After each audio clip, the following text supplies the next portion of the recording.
And we're talking to author Lyle Simpson. His book, Fully Human, Fully Alive. You can get it on Amazon or wherever great books are sold.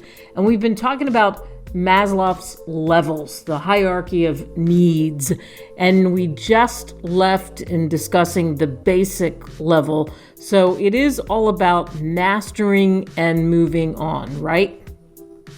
Once you feel like you've got your system in order, you move to the social level, where you bring other people within your defense mechanisms to share life with them. You create love, you create family. There's a good reason why 70% of all Americans are locked on that level.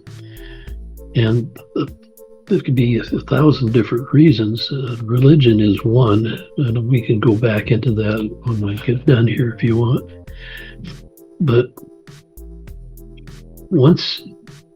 now even people that are on the social level may go up and taste the self-realization level, but then they drop right back into the social level. But 30% of Americans actually can live on that level above, and 6% get to the level of actualization. What actualization is where all of your needs are satisfied. Mm-hmm. And if that's true and you really can live on that level, selfishness declines at the same rate. And somewhere in the middle of the actualized level, selfishness goes away. And 1% of the people that are on the actualized level wake up and realize if they extend themselves for the benefit of other people, life is so much richer for them. And so they can become fully alive. And what I've discovered is that when you reach that level, death isn't relevant anymore. You are what you've created. And so you don't worry about those things. And so that's the reason that motivated me to write the book. When you get to that level, what is that feeling like? Well, in the first place, when all of your needs are satisfied, you can have what's called a peak experience. And what a peak experience I describe in the book, it's much like a boat going through the water that all of a sudden gets up in planes. You can just see everything around you and move so much quicker with less energy. Life just feels in tune. And now, obviously, you got to go to the bathroom, and so you'll drop down to the lowest level again. But you can live on the whole range. And so once you get into the actualized level, frankly, the need for religion somewhat evaporates. You're in tune with nature at that point in time. And I don't mean to belittle religion. Religion is the social glue that holds our society together. It's very necessary. What I am opposed to are those people who speak for religion and use as techniques fear or guilt, because that's in essence what's locking 70% of Americans on the social level. And even a number of people who don't have religion, the question is, are you making your own decisions, or is group thinking making the decisions for you? And most of those people that are in that 70% aren't thinking. They're simply believing something because everyone else believes that too. And so a good share of the problem is one of education, being informed.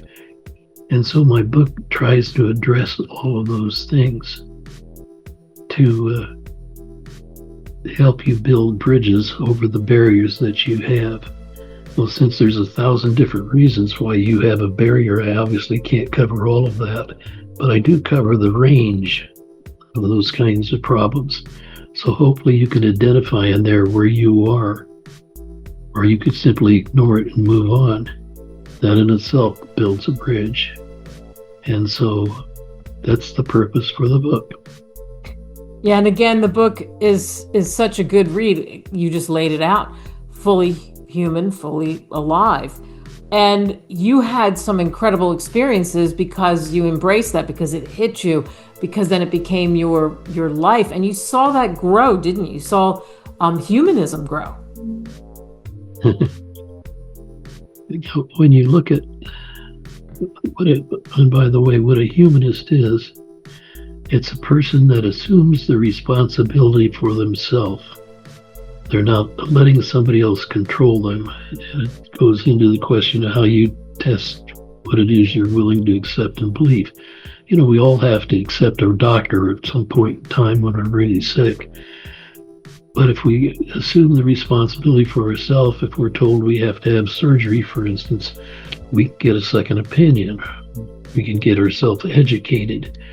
I've been involved in healthcare for over 50 years.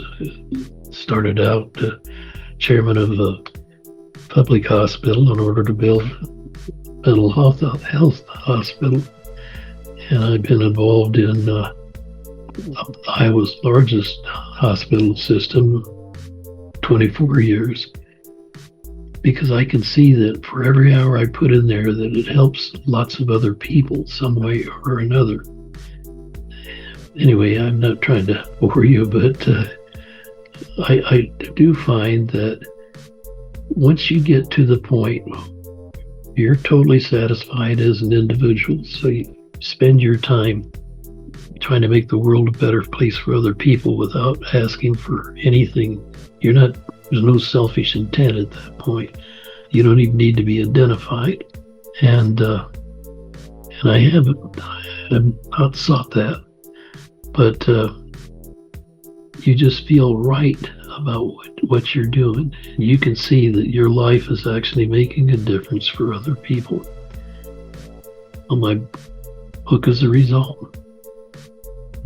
Right, exactly. And I mean, you've said this throughout, you've weaved it throughout, but Lyle, what do you hope people take away from reading your book? They hear our conversation, they think, I need to get this book. There's so much I don't realize. I want to build those bridges. I want to be able to move through.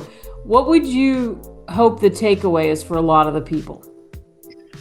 First, that they look at themselves and they realize when they're being controlled. And so they assume the responsibility for themselves. Now the question is, if you're responsible for yourself, are you looking at opportunities when they occur around you? Because they occur around you all the time, so that you actually do something that benefits others. Once you start doing life from that perspective, you spend a lot of time seeking opportunities to do something. There's just all kinds of opportunities around you that you see daily, but most people just say, well, hope somebody does something. They don't do anything on their own. Right. And that's pretty sad, really. It is pretty sad, and I hope that's what also happens as a result of your book, that people understand there's no feeling like that too when you're able to help other humans, and that's exactly where we started this conversation, and that's exactly this book, Fully Human, Fully Alive. Lyle Simpson, thank you so much for sharing so much of yourself. Well, you're more than kind, and I appreciate getting to talk to you. I can't emphasize enough to you what a game changer this book is, seriously. And you can get it for, as I am fond of saying on the show, a song, because you really can. You can get it in Kindle form, you can get it hardcover if you want, paperback, however you want to devour it, that's for sure.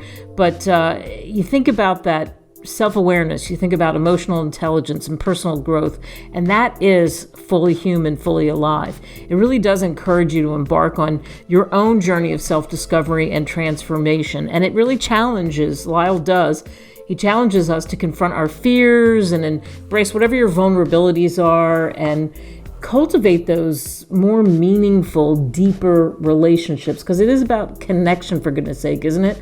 I think that's what's missing so much in this world. So that's why I think if you're trying to find out those answers to the big questions, it's enhancing your emotional well-being is what it is. And if you want to live more authentically, authentically rather, this book is absolutely for you. Fully human, fully alive, because you get the tools. It'll help you on your path. And if you're interested in personal development and your potential, the human potential, and that pursuit, like I said before, and what Lyle talks about, that meaningful, well-lived life. Who doesn't want that? Thanks to all of you for listening to this interview and this show. Make it count, everybody.